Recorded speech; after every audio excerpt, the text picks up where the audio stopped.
మీరెప్పుడైనా carpenter shark గురించి విన్నారా? చెక్కలు కొయ్యడానికి ఉపయోగించే రంపం ఆకారం కలిగి ఉండే ఈ చేపను సాఫిష్ అని కూడా పిలుస్తారు.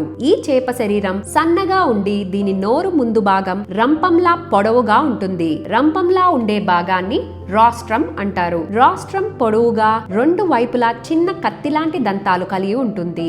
ఇది ఆహారం పట్టుకోవడంలో భద్రత కోసం మరియు నీటి మడుగుల లోపల సగం దాగిన జీవుల్ని బయటకు తీసేందుకు ఉపయోగపడుతుంది. సాఫిష్ 7 మీటర్ల వరకు పెరుగుతుంది. ఈ చేప ఒక్కసారి దాని దంతాలు కోల్పోతే మరలా పెరగవు. ఈ చేప యొక్క రెక్కలు వేరే చేపల నుండి వచ్చే ఎలక్ట్రిక్ సిగ్నల్స్ ని గుర్తించడంలో ఉపయోగపడతాయి. సాఫిష్ దాని రాస్ట్రం సహాయంతో ఇతర చేపలను ముక్కలుగా చేసి తింటుంది. ఈ చేప యొక్క లివర్ తో ఆయిల్, చర్మంతో లెదర్ వస్తువులు లాంటివి తయారు చేయవచ్చు. సాఫిష్ దంతాలను కోడి పందాల్లో కోడి పుంజుల కాళ్లకు కట్టే కత్తులుగా ఉపయోగిస్తారు. ఇలాంటి మరిన్ని ఇంట్రెస్టింగ్ ఫ్యాక్ట్స్ కోసం fishery.news ఫాలో అవ్వండి.